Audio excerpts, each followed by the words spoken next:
Merci beaucoup, j'espère que vous allez bien. Oui, alors apparemment ils sont plus réveillés de ce côté-là. J'espère que vous allez bien. Ah, mais finalement c'est eux, je me suis trompé. Non, je suis vraiment content de pouvoir être ici et de pouvoir partager ces temps tous ensemble. J'étais très encouragé par ce qu'on a pu vivre hier soir. Merci beaucoup, Nate. Et j'ai aussi envie de dire merci pour deux autres choses par rapport à ce que tu as fait, Nate. La première, c'est que je sais maintenant que je peux descendre. Je sais que je peux aller me balader parce que souvent, quand je suis invité quelque part, on met des tas de pièges autour de moi parce qu'ils savent que j'aime bien bouger. Et du coup, je suis obligé de rester au même endroit. Là, maintenant, je sais que c'est bon. Merci Seigneur. La deuxième chose, c'est que moi, on m'avait dit que c'était que 10 slides maximum. Et je crois que tu as dû en faire 2, mais tu as mis des effets. Et je me suis dit, waouh, le gars, il est fort. J'ai galéré avec mon slide. Et je me suis dit, ça y est, je suis au niveau des Suisses, mais toi, c'est niveau suisse-allemand. C'est un truc de fou. Et je me suis dit, ah ouais, là, il y a du niveau. Nate, vraiment merci. Donc la prochaine fois, je ne me ferai pas avoir. Mais vraiment, c'est avec beaucoup de joie que je suis là et qu'on va vivre, je l'espère vraiment, un temps extraordinaire dans la parole de Dieu et de nous rappeler qu'il nous a transformés. Il nous a transformés, les amis. Pas juste pour que nous soyons transformés, mais pour que nous puissions porter du fruit en rayonnant là où il nous envoie. Et c'est ce qu'on va vivre pendant ce week-end. Et j'espère que ça va nous impacter, que cela va nous encourager, que cela va nous permettre de nous rappeler que nous sommes de bons outils, que le Seigneur transforme jour après jour pour sa gloire à lui et pas à la nôtre. Seigneur, je te prie que le temps qu'on va vivre maintenant soit tourné vers toi. Reconnaissance, joie, amour dans ta personne. Amen. Alors pour commencer, je voudrais déjà me présenter. Je m'appelle Harry Noël. Je suis pasteur à Paris, dans une petite assemblée, une jeune église qu'on a implantée il y a quelques années maintenant. Et on vit des défis et des joies. Mais je suis très content d'être à Paris. Vraiment très reconnaissant de ce que l'on vit. Je suis venu ici avec ma famille. Et donc ma femme est juste là. C'est la plus belle. Voilà, ça c'est dit, au moins c'est fait. J'ai mes enfants aussi qui sont venus, alors ils sont pris en charge. Alors si vous rencontrez une petite fille qui vient vous voir et qui vous dit « Et toi, tu connais Jésus ?» Ça, c'est ma fille. Et si vous voyez un petit garçon qui vous dit « Et toi, là, tu connais Pokémon ?» Ça, c'est mon fils. Voilà. Donc vous pourrez les reconnaître comme ça. Mais on est vraiment très reconnaissant de pouvoir être là et de vivre ce temps. Alors je vais introduire en vous parlant un petit peu de moi et de ma lune de miel. Oh là là, c'était chouette. C'est vraiment l'hôtel où on a été. Hein. Un 5 étoiles. C'était la première fois et c'était surtout la dernière fois. Alors je ne sais pas s'il y en aura d'autres, mais c'est vrai que c'était la dernière fois. Mais en fait, ce qui était génial, c'est qu'effectivement, l'hôtel en lui-même est juste extraordinaire. Et en fait, j'ai eu la bonne idée à ce moment-là de réserver en all inclusive. Alors, pour ceux qui ne comprennent pas l'anglais, c'est tout inclus, tout compris. Quand vous avez payé, c'est terminé, vous avez juste à profiter. La seule chose qu'on vous demande, c'est le numéro de la chambre. 1402. Et c'est vrai, 1402. Et je l'ai dit un nombre incalculable de fois.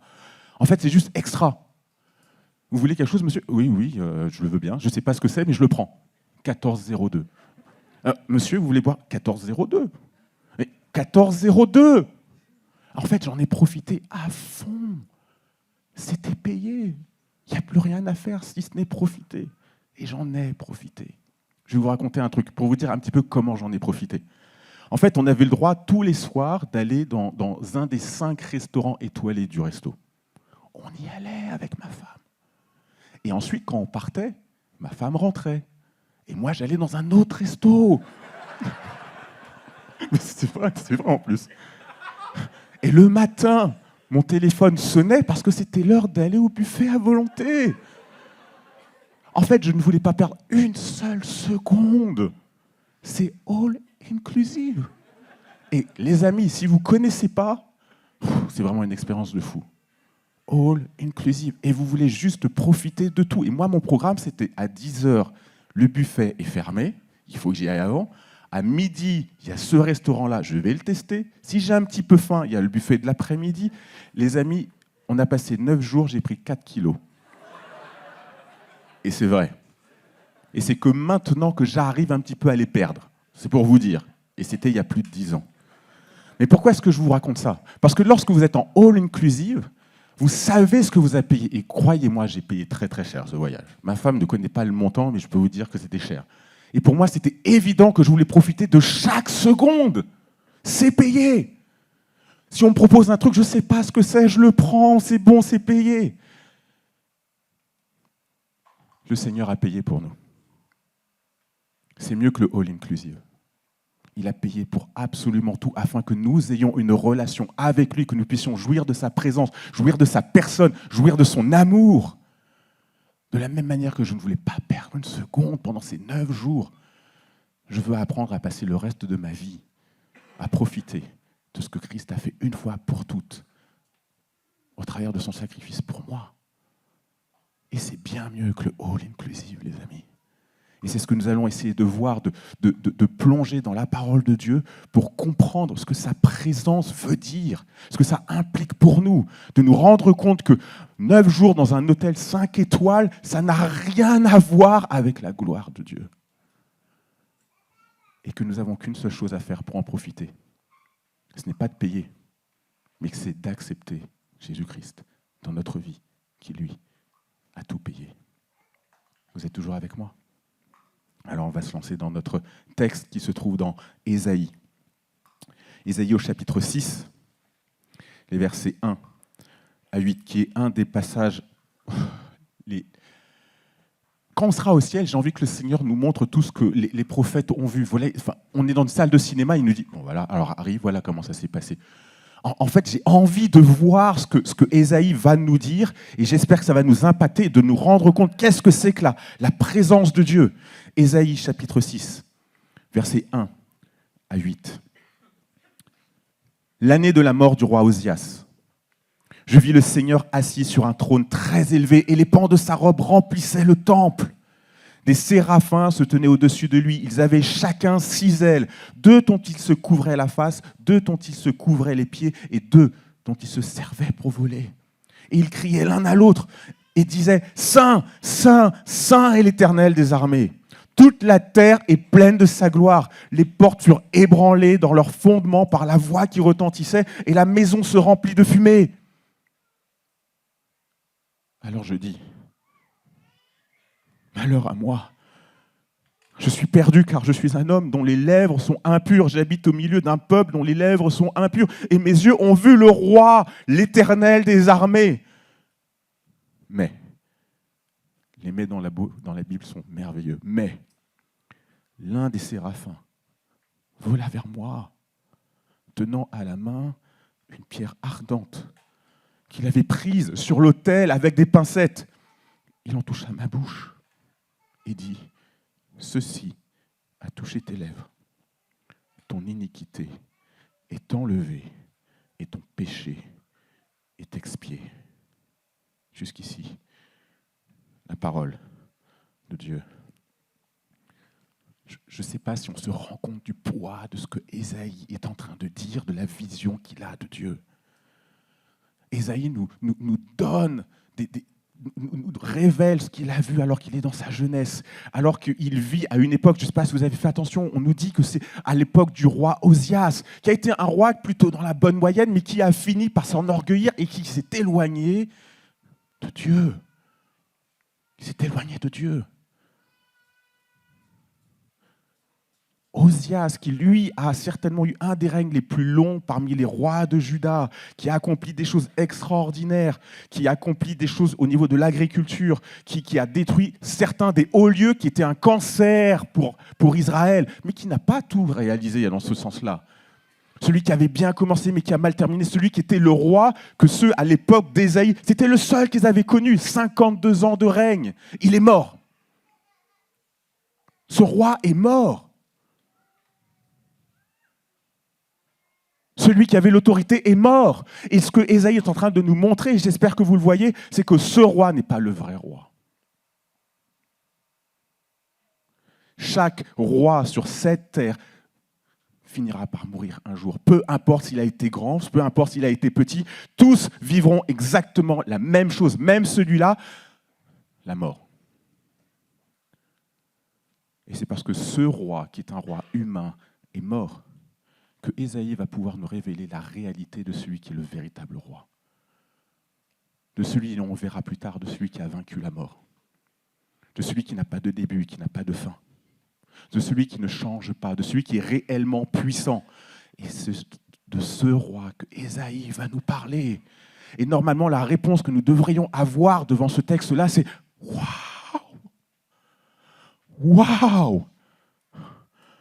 Ce roi dont le pan de la robe remplit complètement le temple. Juste le pan de sa robe. Et dont les anges qui sont autour de lui ont la même playlist depuis l'éternité. Saint, Saint, Saint, parce qu'il n'y a pas un troisième. Saint et l'Éternel, c'est la même playlist. Pourquoi ? Parce qu'il n'en a pas de meilleur. Il n'y en a pas une autre en mesure de révéler complètement et parfaitement la réalité de qui est Dieu. Il est 3 fois saint. Il est 3 fois saint. Parfait dans sa personne. Il n'y a absolument aucun être dans tout l'univers qui soit son égal. Personne n'est en mesure de dire « je vais me comparer à lui ». Saint, saint, et saint est l'Éternel des armées. C'est la seule playlist qui permet de toucher un petit peu la réalité de qui est Dieu. Est-ce qu'on réalise ce que Ésaïe est en train de nous dire de sa vision ? Ce Dieu merveilleux qui est séparé de nous, différent de nous, qui est en dehors de la création, n'a absolument aucun égal. Et certainement pas Osias. Aucun égal. Et la seule réponse, encore une fois, c'est « Waouh ! Je suis dans la présence de Dieu. » Et la terre remplit sa gloire. Rien à voir avec Osias, rien à voir avec n'importe quel monarque humain auquel vous pourriez penser. Aucun n'est en mesure de rivaliser avec ce roi. Waouh! Mais le waouh d'Ésaïe va se transformer ensuite en oh! Oh! Je suis dans la présence de Dieu, de ce Dieu extraordinaire.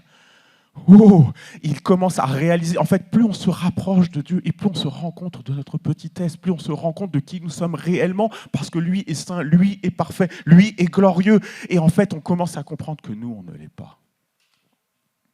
Le poids de la gloire de Dieu montre à Ésaïe le poids de son éloignement de Dieu. Et les amis, pour Ésaïe, en fait, il faut essayer de se mettre dans la tête d'Ésaïe à ce moment-là. Osias était un roi. Et il a été frappé de la lèpre parce qu'il n'a pas suivi Dieu jusqu'au bout. Qu'est-ce qu'il en sera pour Ésaïe ? Qu'est-ce qu'il en sera pour Ésaïe ? Vous savez, il y a quelques années, j'ai eu la chance de faire un voyage au Brésil avec mon épouse, qui n'était pas mon épouse à l'époque, c'était ma presque fiancée. Non, tu n'es même pas fiancée. Oui, tu espérais que je te fasse ma demande à ce moment-là. Mais je ne l'ai pas fait. On a été à Copacabana, etc. Et je savais qu'elle voulait, mais je me suis dit, oh, c'est trop surfait, je ne vais pas le faire là. Bon. Donc je ne l'ai pas fait, pas à ce moment-là. Mais je me souviens qu'à un moment donné, on m'a invité, enfin on m'a beaucoup invité à ce moment-là, à partager l'évangile. C'était pas prévu, en fait, c'est au dernier moment, les gens vous disent hey, « t'es étudiant en théologie, bah tiens, viens annoncer l'évangile. » Ok, d'accord, super. Et on m'invite à rencontrer une famille dans un des plus beaux quartiers de Belo Horizonte.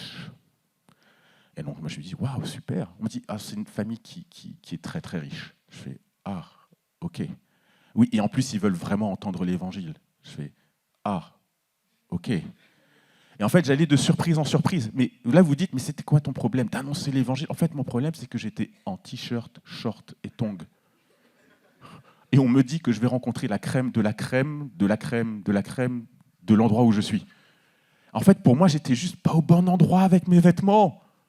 En fait, je me sentais vraiment mal parce qu'ils étaient tous en costume cravate, très bien. Le salon faisait au moins 200 mètres carrés. C'est un truc de fou. Et moi, j'étais en tongs. Et en fait, je me sentais mal. J'étais pas au bon endroit. Mais pour moi, pour régler le problème, il suffisait que je change de vêtements. Ce que Ésaïe est en train de nous dire et de nous montrer que pour lui, c'est bien plus profond. Ce ne sont pas des vêtements, c'est son cœur qui est le problème. Il a besoin d'un nouveau cœur. Il a besoin d'être changé. Il a besoin d'être transformé. Voilà pourquoi son waouh se transforme en wow. Comment changer nos cœurs lorsque nous sommes en face de Dieu et que nous comprenons que sa présence est glorieuse. Ésaïe comprend qu'il ne peut rien, que c'est impossible par ses propres forces. Alors je dis, malheur à moi, je suis perdu car je suis un homme dont les lèvres sont impures. J'habite au milieu d'un peuple dont les lèvres sont impures. Il est en train de dire qu'il n'y a même pas quelqu'un autour de lui qui pourrait lui donner un coup de main. Qui sont absolument tous dans la même situation. Et qu'il y a ce Dieu qui est là et qui est saint, qui est parfait.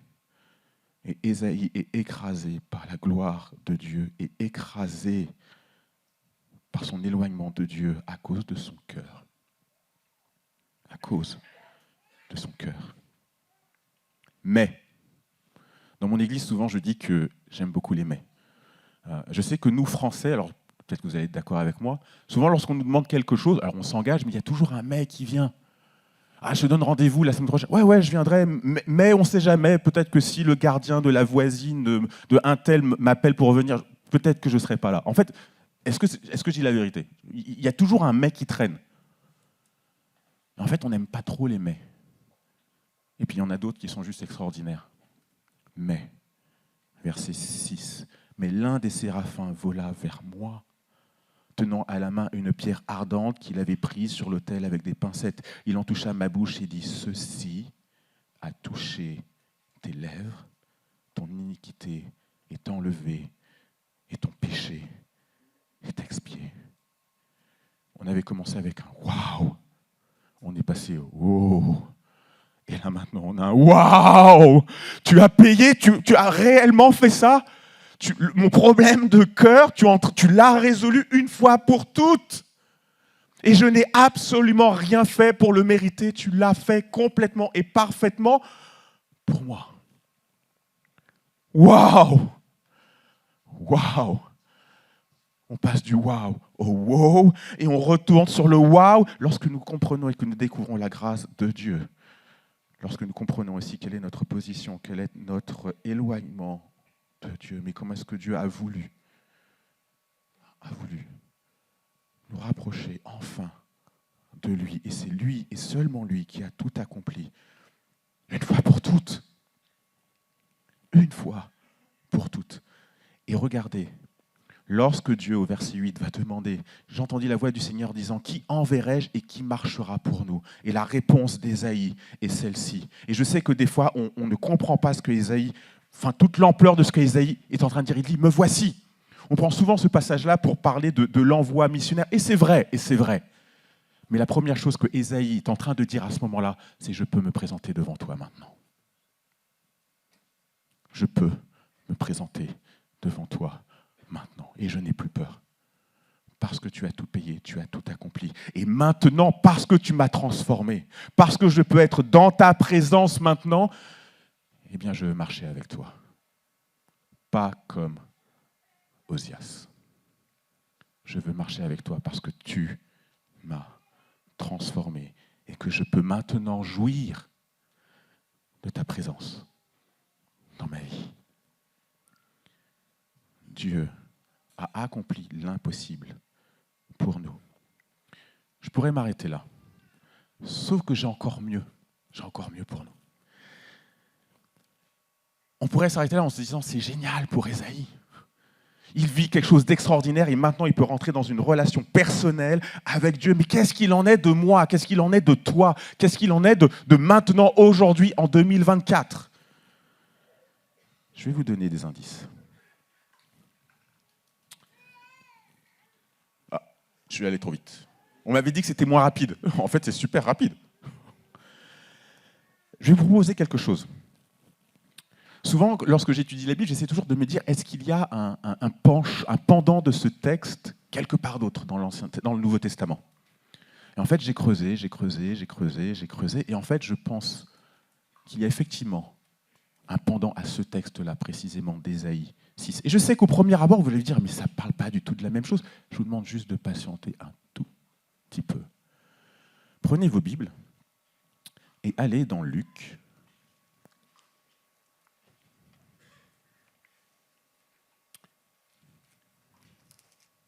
Au chapitre 2. Alors pour ceux qui connaissent bien leur Bible, ils vont dire « Ouh, c'est la naissance de Jésus, pourquoi est-ce qu'on va prendre ce texte-là » Vous allez voir. Je vais lire le passage et je vous demande de faire très attention. De faire très attention.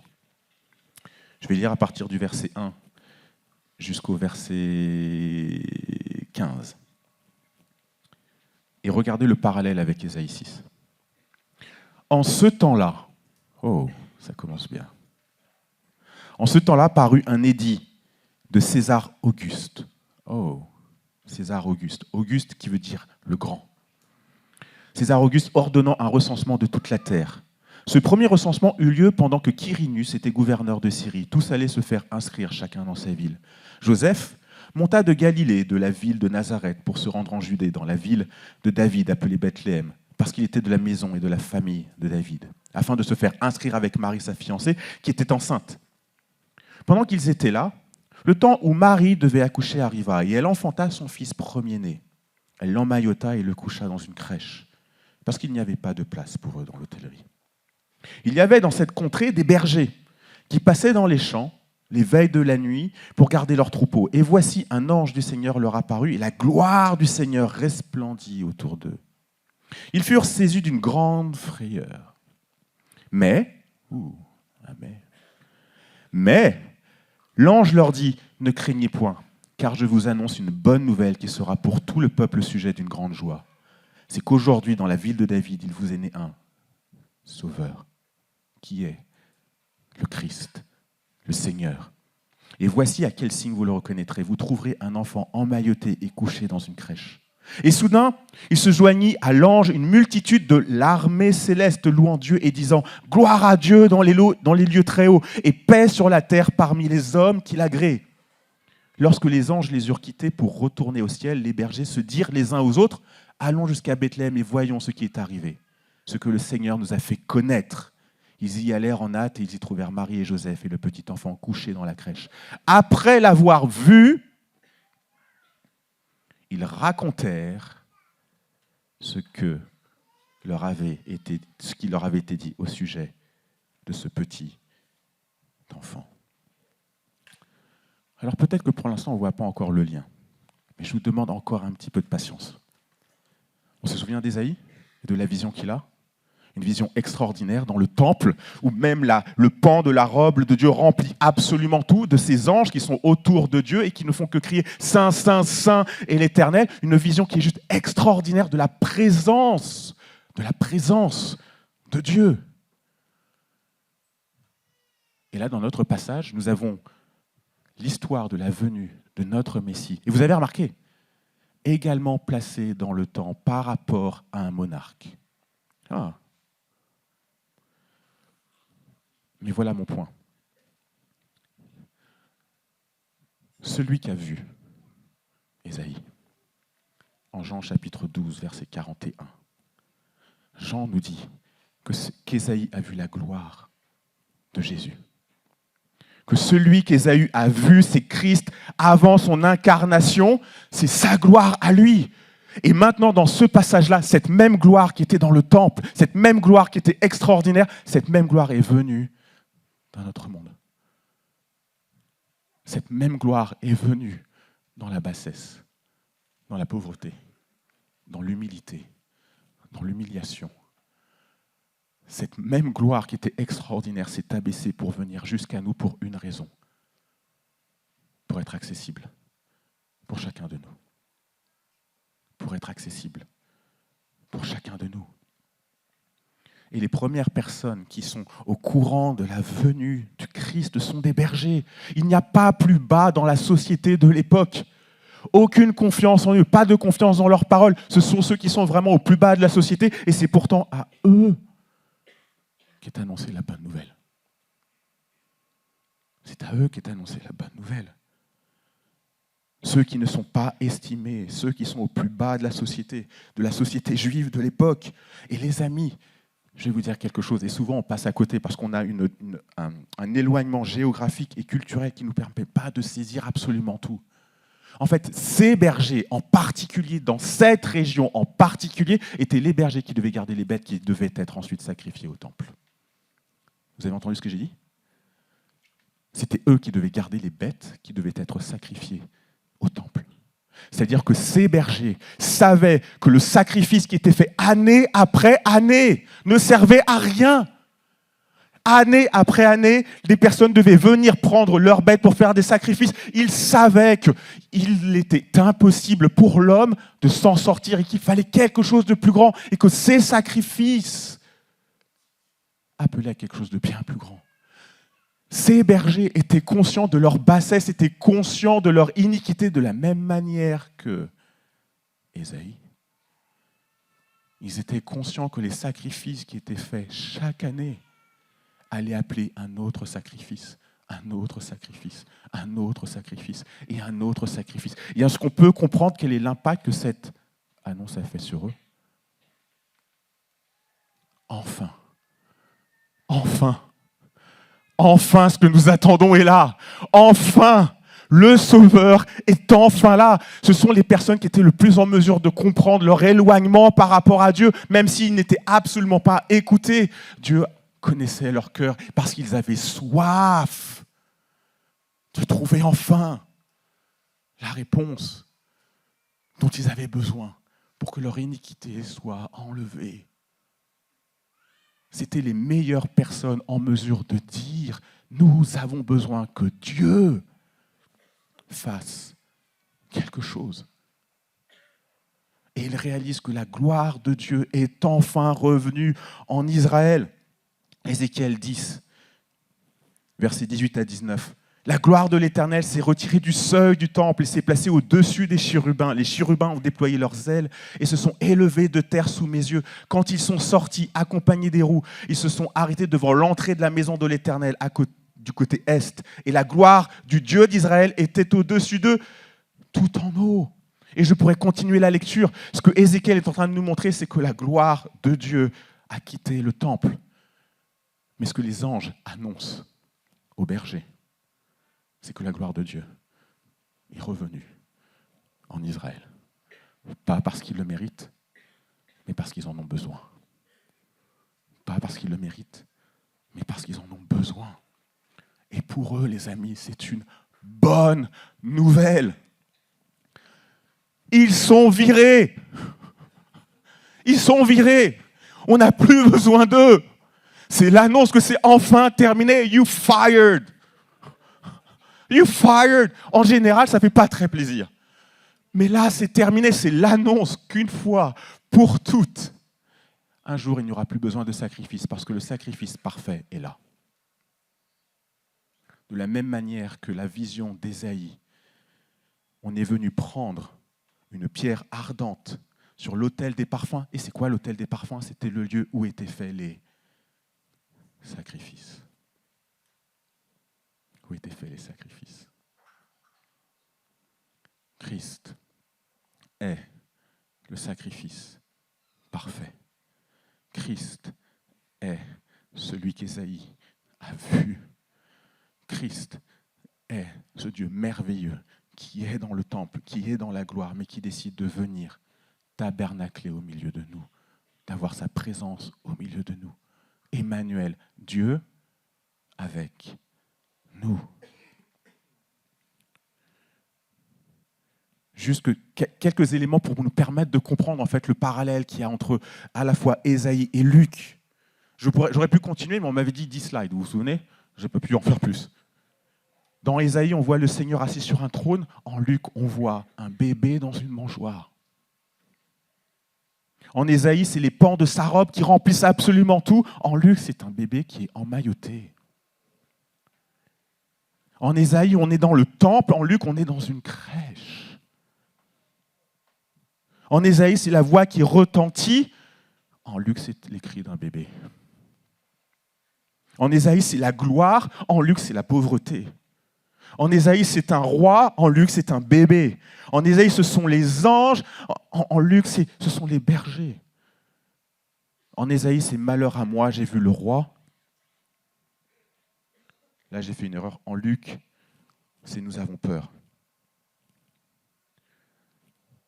Est-ce que vous comprenez en fait ce qui se passe? Dieu incarné s'est rendu accessible pour chacun de nous. Dieu s'est rendu accessible pour chacun de nous afin que nous puissions avoir une relation avec lui. Pour que nous puissions avoir une relation avec lui. Que nous puissions comprendre que c'est lui qui est la réponse à nos combats et à nos problèmes et que nous puissions avoir soif de lui, comme les bergers en Luc, qui attendent une réelle réponse à leurs problèmes, qui savent que ce ne sont pas les sacrifices de bêtes qui vont enfin régler le problème parce que année après année, on le fait. Non, ils ont soif de quelque chose d'autre, quelque chose de définitif. Et enfin, c'est là. Dieu est venu au milieu de nous et il nous appelle à avoir soif de sa présence qui maintenant est accessible. Sa présence est accessible. Pas parce que nous avons fait quelque chose d'extraordinaire, mais parce que lui a fait ce qui est extraordinaire. Il a fait ce qui est extraordinaire. Il a absolument tout accompli. Vous vous souvenez de mon histoire d'hôtel, de all inclusive? Je vous ai dit que lorsque je suis arrivé, lorsque j'ai vu l'hôtel, je me suis dit « Ah, c'est chouette quand même ». On est venu nous chercher en voiture, donc c'était vraiment all inclusive, on n'a rien fait. On est juste arrivé, une voiture est arrivée en disant « Monsieur Noël, Madame Noël », enfin on était 4 ou 5, en fait c'était juste cool de sortir de l'aéroport et qu'on vienne vous chercher. Franchement, c'était cool. À ce moment-là, je n'aurais pas dit « Non, finalement, je passe mon tour. Je vais prendre un taxi ou je vais y aller à pied. » Non! On vient me chercher. Je monte dedans, surtout si on me dit « C'est un des plus bels hôtels de l'île. » Et ensuite, on a été jusqu'à l'hôtel. Lorsque j'ai vu l'hôtel, je me suis dit « Waouh !» Alors, avant, j'étais plutôt du genre à dire « Ah non, mais moi, quand je pars en vacances, je ne vais pas à l'hôtel, je vais chez les gens. Moi, bah ouais. Moi je suis un vrai touriste, etc. » C'est la première fois que je payais pour un hôtel. J'ai pas regretté, les amis. Franchement, c'était chouette. On est arrivé à l'hôtel, on nous a super bien accueillis. Monsieur Noël, voilà votre chambre. Je vous rappelle que tout est inclus. Waouh! Et en fait, dans ces moments-là, vous voulez juste profiter lorsque vous réalisez ce que vous avez. Avec Christ, on a tellement plus. En fait, lorsqu'on se réveille, on devrait avoir soif de lui, soif d'être dans sa présence, soif de profiter de lui de la même manière que je voulais profiter de chaque seconde. Parce que j'avais payé. Mais là, c'est Christ qui a payé. Lors de mon séjour dans cet hôtel, je vais être honnête, en fait, ça allait crescendo. C'était top. Le seul problème, c'est que je me disais, oh là là, un jour de moins, on n'en avait que 9. Hein. À partir du 4e, on commençait à se dire, oh là là, il faut rentrer à la maison. On était jeunes mariés, on est partis tout de suite après le mariage. Et là, je commençais à me dire, il y a la vaisselle, il y a le ménage, oh là là, et puis il n'y a pas de plage à Paris. Et en fait, on commence déjà à se dire, oh là là, mais c'est trop bien ici, mais j'ai pas envie de rentrer. Et en fait, on s'était posé la question, est-ce qu'on rajoute quelques jours? Christ, c'est pour l'éternité. Il n'y aura pas de fin.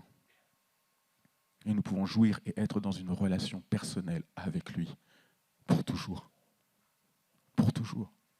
Est-ce qu'il aura des combats et des difficultés? Bien sûr. Mais dans ces combats et ces difficultés, il sera là avec nous et il nous donnera ce dont nous avons besoin. Lorsque j'allais au buffet, après avoir laissé ma femme aller dans la chambre, en fait, il y avait des fois, je me disais, oh, ce truc-là, je l'ai mangé hier. Je vais en reprendre. Oh, ce truc-là, je ne sais pas ce que c'est. Mais je vais le prendre. Je suis dans un 5 étoiles, c'est supposé être bon. C'est un peu comme ça notre relation avec Dieu lorsque nous l'avons rencontré, lorsque nous avons expérimenté des choses extraordinaires avec lui. On en veut plus. Ce que j'ai déjà expérimenté avec toi, je le veux encore. Et ce que je vais expérimenter dans le futur avec toi, même si je ne comprends pas, même si je ne sais pas, je sais que c'est mieux qu'un 5 étoiles. Et je sais que ce sera bon pour moi. Ce sera bon pour moi. Les amis, si j'avais pu rester au buffet pendant les 9 jours, je serais resté. J'aurais préféré encore y être aujourd'hui, mais bon, écoutez, on verra un jour, peut-être qu'on nous offrira à nouveau un voyage là-bas. Mais chaque seconde était un moment extraordinaire. Et nous pouvons vivre une relation personnelle avec Christ. Pourquoi ? Parce qu'il nous a transformés. Parce qu'il a payé ce que nous ne pouvions pas payer. Parce qu'il a décidé de vivre avec nous. Parce qu'il a décidé de combler l'éloignement qui existait entre lui et nous, afin que nous puissions jouir de lui. Et la preuve qu'il a tout comblé, c'est la croix. La preuve qu'il nous aime réellement, c'est ce que vous avez là devant vous. Il s'est abaissé pour être disponible. Il a quitté la gloire pour pouvoir te rencontrer. Pour pouvoir te rencontrer. Et je ne sais pas où est-ce que tu en es. Peut-être que tu n'as jamais entendu l'Évangile, peut-être que tu te poses encore des questions. Moi, ce que je voudrais te dire, c'est que l'Évangile, c'est la bonne nouvelle d'un Dieu extraordinaire qui te veut, toi. Qui veut une rencontre avec toi, qui veut te connaître et qui veut que toi, tu puisses le connaître et avoir une relation personnelle avec lui et avoir soif de lui. Il veut que tu comprennes que l'histoire du buffet à volonté d'Harry, c'est rien par rapport à la relation que tu peux avoir avec lui, et que c'est bien mieux, que c'est bien meilleur, et que ce merveilleux Seigneur qui a payé pour toi, la seule chose qu'il te demande, c'est pas comme dans mon hôtel où j'ai dû payer plusieurs milliers d'euros. La seule chose qu'il te demande, c'est d'accepter le sacrifice qu'il a fait une fois pour toutes pour toi, parce qu'il a payé absolument pour tout. Toute ton iniquité est payée. Lorsqu'on a quitté l'hôtel avec mon épouse, j'avais peur. Parce que j'avais bien profité de mon voyage. J'avais ouvert tous les frigos. Dès que quelqu'un passait, j'ai dit « je veux bien, je veux bien ». On avait même invité des gens à manger avec nous, pour vous dire. Oui, oui. Et en fait, lorsqu'il a fallu faire le check-out, en fait, j'ai eu un doute. Je me suis dit, est-ce que c'était vraiment all-inclusive ? Non, parce que vous savez, des fois, vous avez des petits astérix. Et en fait, on ne veut pas trop les voir. Vous profitez. Et puis après, c'est vraiment lorsque vous devez payer, que vous dites, est-ce que vraiment on ne va pas me dire, Monsieur Noël, on a vu sur l'ordinateur, vous avez profité de ça, de ça, de ça, de ça, de ça. Et vous savez qu'à l'hôtel, c'est cher. Mais quelle joie lorsque la jeune femme m'a regardé, elle a... Monsieur Noël, c'est bon. C'est vraiment bon ? Oui, Monsieur Noël, vous étiez en all-inclusive, bien sûr. Quelle joie de partir en me disant, c'était payé. C'est la même chose, mais en mieux avec Christ. Il a réellement payé pour absolument tout, pour que toi, tu puisses avoir une relation avec lui, être transformé par lui. Et comme pour Ésaïe, et comme pour les bergers, cette transformation ne les a pas juste laissés là, être transformés, être dans la reconnaissance et la joie. Non, cette transformation les a amenés à dire, nous voulons maintenant annoncer cette bonne nouvelle. Je ne sais pas ce que tu vis dans ton église, je ne sais pas ce que tu vis dans ton quotidien. Tout à l'heure, on a eu un témoignage qui était juste génial, avec cet encouragement qui était de parler. De parler. De parler de quoi ? De parler de qui ? De parler de Christ et de la relation que nous avons avec lui. Tout simplement de parler. Et des textes comme celui-là sont des encouragements lorsque nous comprenons quelle est la gloire et la présence de Dieu et que nous pouvons avoir accès à lui. Ce sont des encouragements pour pouvoir parler. Pour pouvoir parler. Ce sont des encouragements aussi à vivre cette réalité dans nos églises. Les amis, l'église, ce n'est pas juste un endroit où vous allez et vous ne vivez pas d'expérience et de relations avec les autres, mais au contraire, vous pouvez vous retrouver les uns avec les autres pour grandir dans la connaissance de la présence de Dieu. Quand deux ou trois sont rassemblés, je suis au milieu de vous. Est-ce qu'on réalise que lorsque nous avons des moments comme celui-là, où vous êtes plus de 300, ou des moments où vous êtes peut-être un peu moins, peut-être 10 dans votre église, Dieu est présent. Ce même Dieu, cette même gloire que vous aviez en Ésaïe, dans les lieux célestes, vous êtes au milieu de ça. Les amis, ne nous privons pas de la présence de Dieu, personnellement, individuellement, mais également collectivement. Là, nous sommes plus de 300, il est là, et nous vivons dans sa gloire.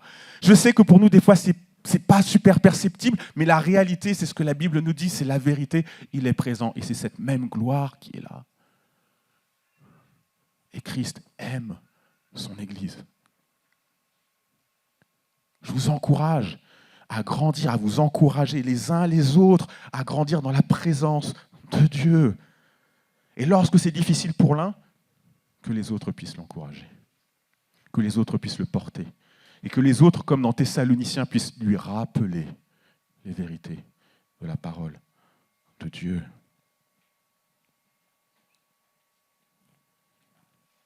Dans mon hôtel, j'avais qu'une seule chose à dire pour jouir de cet hôtel. 1402. Pour jouir de la présence de Dieu, il n'y a qu'une seule chose à dire. Je crois en toi et dans ton sacrifice. Je vous invite à prier.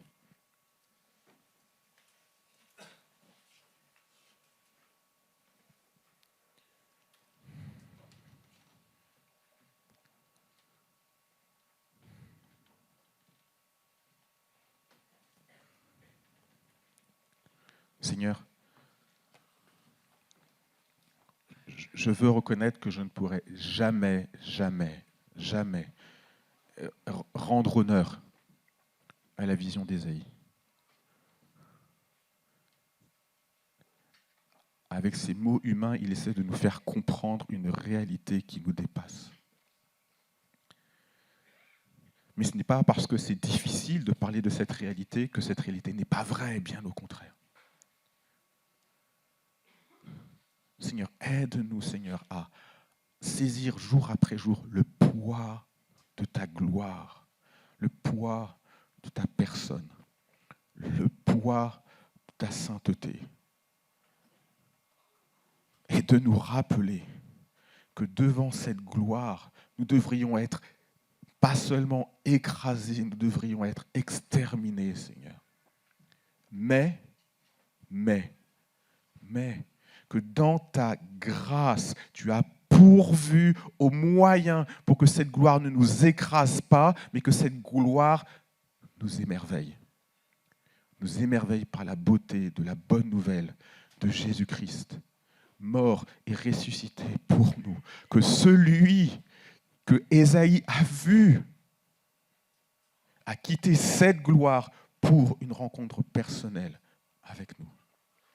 Et ma prière, Seigneur, c'est que l'Évangile ne soit jamais dans nos cœurs, dans nos vies, un sujet de lassitude, mais au contraire un sujet d'émerveillement. Que l'Évangile qui nous transforme jour après jour soit une motivation pour nous, pour jouir de ta présence, pour avoir soif de toi. Aide-nous à réaliser tout ce que cela veut dire et tout ce que cela implique. Ta gloire est devenue accessible pour nous. Et pour tous ceux qui t'acceptent, ta parole dit précisément, à tous ceux qui l'ont accepté, à tous ceux qui croient en son nom, elle a donné le droit de devenir enfants de Dieu. Nous devenons tes enfants, Seigneur. Et cela, nous ne l'avons pas réalisé, nous ne l'avons pas fait, mais c'est toi qui l'as accompli une fois pour toutes, complètement et parfaitement. Et notre prière, Seigneur, c'est que nous puissions le vivre jusqu'au retour de Jésus-Christ, en sachant que cela continuera encore et encore et encore et encore pour l'éternité. Seigneur, je sais qu'il y a des personnes ici peut-être qui ont le cœur lourd, des personnes qui voudraient avoir soif de toi. Ma prière pour eux, Seigneur, c'est que tu puisses leur donner comme pour Ésaïe, un clin d'œil, juste un tout petit peu, Seigneur, de cette vision qu'Ésaïe a eue et qui l'a changé, qui l'a transformé, qui l'a impacté, qui puisse juste voir, Seigneur, juste un peu de toi. Et ça suffira pour les transformer. Je te supplie, Seigneur, que notre temps, notre assemblée soit drivée, soit guidée par la beauté du poids de gloire qui est la tienne. Et qu'en partant tout à l'heure, que nous puissions nous dire, oui, j'ai soif de Dieu, je veux plus de lui. Je veux plus de toi, je veux plus de toi, je veux plus de toi. Aide-nous, Seigneur, à ne jamais être lassés de ta personne, mais sans cesse émerveillés, renouvelés par toi.